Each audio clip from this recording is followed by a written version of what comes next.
I used to believe that you could start over, that if you cut enough ties and deleted enough memories, the past would eventually lose its grip on you. For a while, I even managed to convince myself it was true. When I look around my apartment now, the pale cream walls, the soft of the city outside, the gentle scent of Daniel's coffee brewing in the kitchen, everything feels calm, almost painfully calm.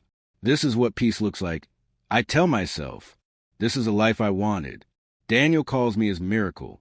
He says I brought light into his quiet world, that I taught him how to feel again after years of loneliness.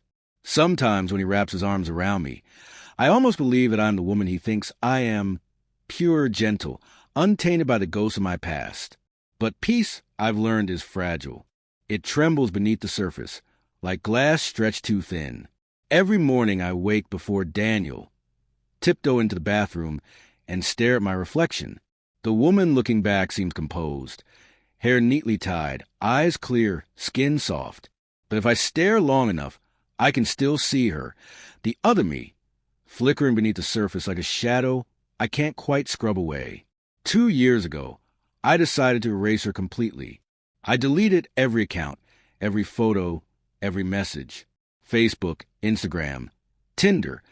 Gone with a few taps and passwords, I forced myself to forget. I moved to another city, changed my number, changed my job. I told myself this was redemption, and for a while it worked. Daniel never asked too many questions about where I'd been or who I'd been before him.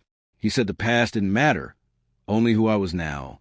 I clung to those words like they were holy, because the truth is, I wasn't ready to tell him that I'd once been someone reckless, someone who mistook attention for affection and love for validation.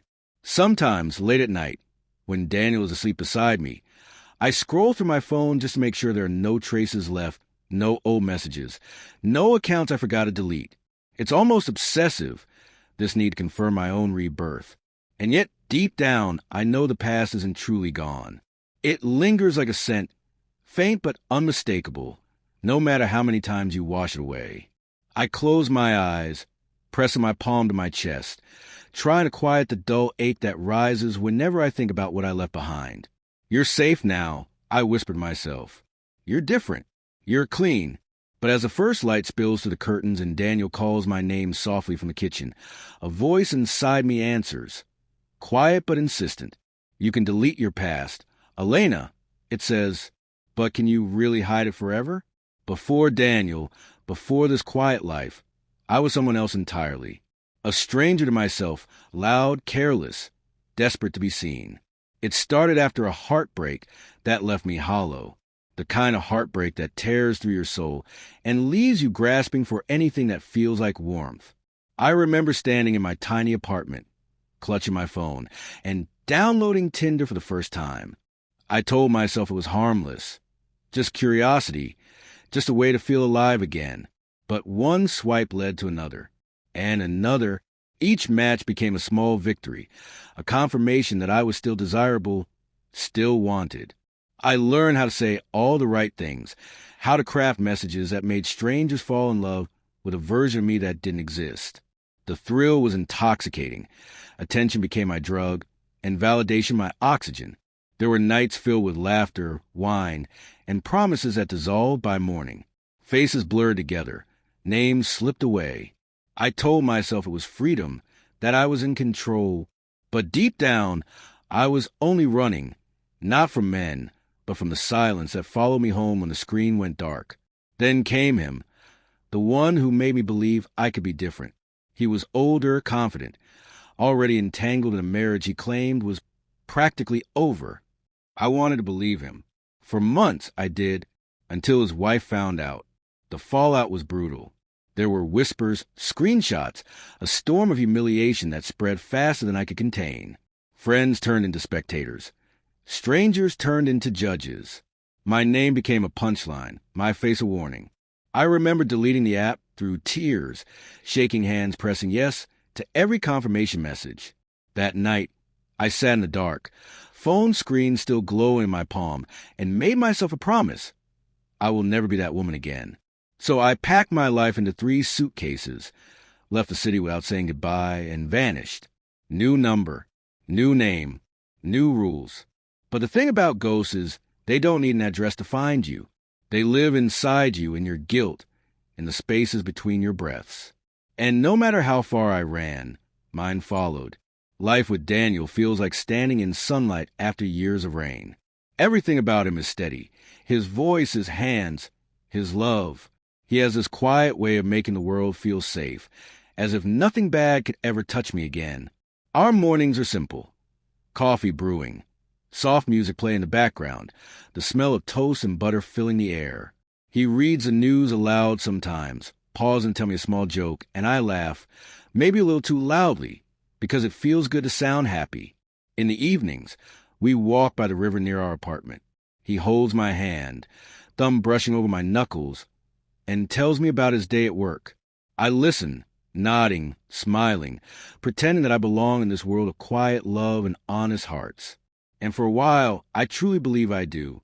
But beneath that peace, something restless still stirs. It's faint, like a whisper behind a closed door, but I hear it. The part of me that's terrified someone, somewhere, still remembers who I used to be. Every now and then, when Daniel falls asleep beside me, I reach for my phone and search my name online. I scroll through old links, terrified I might stumble across a forgotten trace, an image, a comment, a memory frozen in the digital dark. Each time I find nothing, I breathe again, but only for a moment. I tell myself it's only paranoia, that I've earned this peace, that the woman I used to be is gone, deleted, erased, forgotten. But peace built on fear is like glass built on cracks. One small tremor and everything shatters. It happens one quiet Sunday afternoon. Daniel is reading on the couch while I'm cleaning the kitchen. Out of curiosity, or maybe something darker, I open the App Store and type Tinder. I don't even know why. Maybe to prove to myself that I've truly moved on. Maybe to make sure the past is still gone. My heart beats faster as I download it again. Just one quick check, I tell myself. One final confirmation that it's over. But the truth is, nothing that needs to be checked was ever truly erased. And I'm about to find that out. The app takes a few seconds to install, the spinning circle pulsing on my screen like a heartbeat I can't control. I tell myself it's harmless. I just want to see if my old account still exists. Maybe delete it properly this time. Closure, that's all. When the red and white logo finally opens, my hands start to tremble. The login page feels strangely familiar, like the face of a ghost I thought I'd buried. I type my old email address, and to my surprise, it still works. A verification code arrives instantly, the past welcoming me back like an old friend. And then there it is, my face, smiling. Younger, bolder, a little wild. The same photo I'd uploaded years ago, staring back at me like a version of myself that never really left. I freeze, my breath catching somewhere between guilt and disbelief. Everything about the profile feels foreign now. The playful bio, the flirtatious tone, the little lightning emojis I once thought were clever. I hover over the settings, ready to delete it, but curiosity creeps in. Just one look, I tell myself. One harmless scroll through a list of strangers I'll never meet. I swipe once. A habit, automatic, thoughtless. The small red heart flashes on the screen, and I realize what I've done. My stomach drops. Panicking, I press delete, confirm, until the app closes. I toss my phone aside, heart pounding like I've committed a crime. It's gone, I whispered to myself. It's finally gone. That night, I crawl into bed beside Daniel. He wraps his arm around me and kisses my forehead, his voice soft and warm. "You okay?" he asks. "Yeah," I lie. "Just tired." But I barely sleep. Every time I close my eyes, I see that profile, that careless smile, glowing in the dark like a warning I ignored. The next morning, Daniel is quiet. Too quiet. He doesn't hum while making coffee. He doesn't tease me about oversleeping. When I join him at the table, there's a strange look in his eyes. Not anger exactly, but something colder. He slides his phone across the table toward me. "Is this you?" he asks. On the screen, my face stares back again, that same photo, that same smile. The Tinder profile I thought I'd deleted, with the words active 12 hours ago shining beneath it. My throat tightens. Daniel, it's not what you think. I was checking something. That's all. I didn't. He looks at me, silent, the kind of silence that feels louder than shouting. Finally, he says, "You didn't tell me who you were before, and now I'm starting to wonder if I ever really knew you at all." The words hit harder than any scream could. And for the first time in years, I feel that old version of myself rising, not from memory, but from the truth I tried so desperately to hide. For a moment, I can't breathe. The air between us feels thick, like smoke after fire. Daniel's eyes don't leave mine, and I can see the quiet storm building behind them. "Daniel," I start softly. "Please listen. I didn't mean for any of this to happen. He cuts me off, his voice calm but razor sharp. "You just what?" "Wanted to make sure your past was still there? Wanted to relive it." His tone is steady, but his hands are trembling. He's still holding his phone, and the faint reflection of my old Tinder profile flickers across his screen, like a ghost between us. "I wasn't looking for anyone," I say, quickly, desperate. "I wasn't doing anything. I just wanted to see if it still existed. That's all." He leans back, letting out a hollow laugh. "You wanted to see if your old life was still waiting for you? Elena, do you even hear how that sounds?" I open my mouth, then close it again. There's no right way to explain curiosity soaked in guilt.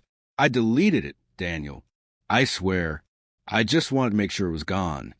His jaw tightens. "And what were you afraid of? That I'd find out who you used to be?" That question hits like a blade, because that's exactly what I've feared since the day I met him.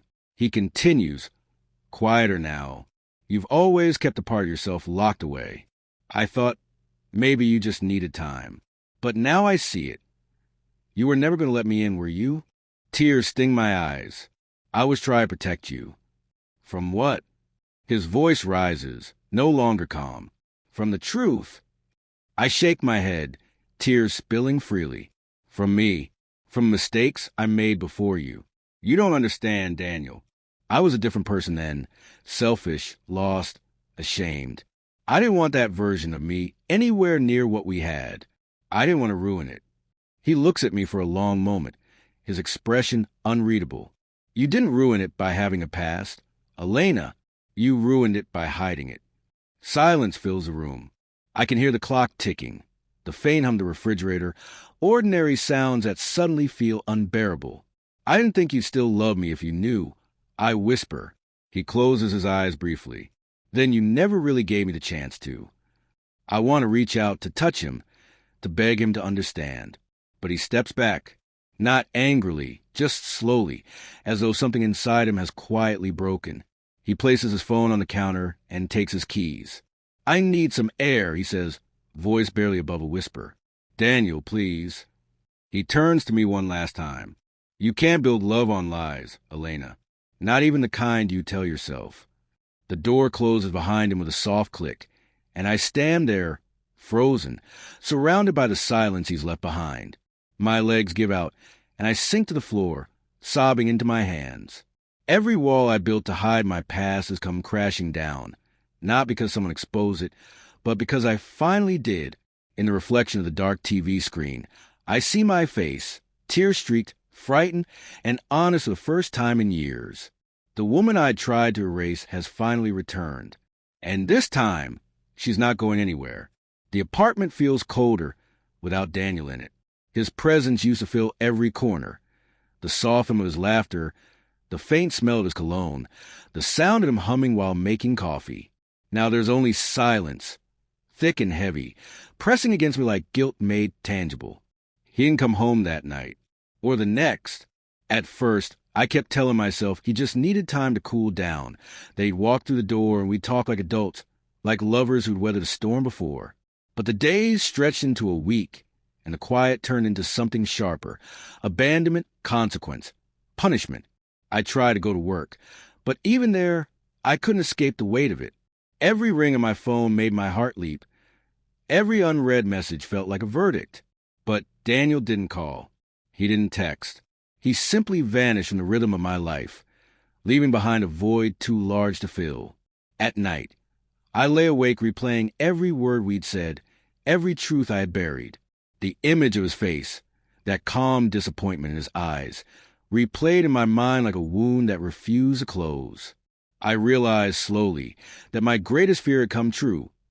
Not that Daniel would find out who I'd been, but that he'd see who I still was, a woman still running, still afraid to stand in her own truth. One evening, my mother called. Her voice, gentle and worn, was a balm I didn't know I needed. "You sound tired, darling," she said softly. "I'm fine," I lied, my voice cracking. "No," she said simply. "You're not. Tell me." So I did. I told her everything. The old Tinder account, the argument, the shame that never stopped following me. I expected judgment, maybe even disappointment. But instead, she sighed long and slow. "Oh, Elena," she whispered, "you can't erase a life by pretending it didn't happen. The past isn't something you delete. It's something you outgrow." Her words broke something open inside me. For so long, I believed redemption meant becoming someone else. But maybe it wasn't about that. Maybe it was about facing the woman I used to be and forgiving her for not knowing better. That night, I sat on the floor of our bedroom and opened a blank notebook. I began to write, not to Daniel, not even for forgiveness, but for myself. Every page filled with memories I had tried to bury. The faces, the mistakes, the loneliness. With each word, I felt something loosen inside me, a slow, painful kind of healing. Daniel still hadn't come home. I didn't know if he ever would. But for the first time, I stopped checking the door every few minutes. I stopped refreshing my messages. Because maybe, before I could ask him to come back, I needed to find my way back to myself. The days that followed were strangely calm. The kind of calm that comes not from peace, but from surrender. I stopped waiting for Daniel's messages. Stopped checking if he had read my last text. I realized that maybe he needed silence just as much as I did, not as a punishment, but as space to breathe. I spent hours sitting by the window, watching the city go on without me. People laughed. Cars rushed by. Life continued. It struck me how small we really are, how temporary every heartbreak feels against the pulse of the world. Somewhere in that stillness, I began to see things more clearly. For years, I had been chasing reinvention, deleting accounts, changing names, hiding histories, believing that transformation meant erasure. But it didn't. I hadn't deleted my past. I'd only buried it alive, and it kept knocking, begging to be acknowledged. So I stopped running. I opened my old journal, the one I'd carried from city to city, but never dared to touch. The first page still smelled faintly of perfume and regret. I read my old entries, saw my old handwriting, trembling and raw. The woman who wrote those words wasn't evil or broken. She was simply lost, desperate to be loved, terrified of being alone. I realized then that I had never truly hated my past self. I had only pitied her. And maybe she deserved something gentler than shame. I started to write again, not to explain or justify, but to understand. I wrote about the girl who made mistakes and the woman who kept punishing her for them. I wrote about Daniel, his kindness, his hurt, his truth, and how he held up a mirror to everything I refused to face. When I finished, I sat there for a long time, staring at the pages. My heart felt lighter. Not because the pain had disappeared, but because I had finally stopped pretending it wasn't mine. That night, I wrote Daniel a letter. Not a plea, not an apology, just honesty. I told him that I didn't know what our future looked like, but I finally knew who I was. And for the first time in years, that felt like enough. Spring arrived quietly that year. The days grew longer, and sunlight began to slip through my windows again, filling the spaces that once felt empty. I had moved into a smaller apartment across town, one with creaky floors, thin walls, and a balcony that overlooked the park. It wasn't much, but it was mine. Life had found a new rhythm. Mornings began with coffee and writing, not panic. I started walking to work instead of rushing. I smiled at strangers, talked to coworkers, and even joined a local book club. Small things, but they stitched together a sense of belonging I hadn't felt in years. Daniel hadn't reached out. Months passed in silence. And though part of me still ached for him, I stopped letting that ache define me. Loving him had been real, even if it ended in shards. I learned to be grateful for that, for the way he loved me without knowing my whole story, and for the way his absence forced me to finally face it. One evening, I received an email from him. No greeting, no anger, just a simple line. "Would you like to meet for coffee?" My heart raced as I read it, but I didn't feel fear. Not anymore. I replied with one word. Yes. We met at the cafe near the river, the same one where we used to sit on lazy Sundays. He looked the same, though his eyes held something softer, something settled. When he smiled, I felt both comfort and distance, like meeting someone who once belonged to a chapter of your life you've already finished reading. We talked for hours, about work, about the city, about how strange it felt to start over. He told me he'd needed time to understand, to let the anger fade. Then he said something I didn't expect. "I don't know if I can forget Elena," he said quietly, "but I understand now, and I'm glad you stopped hiding."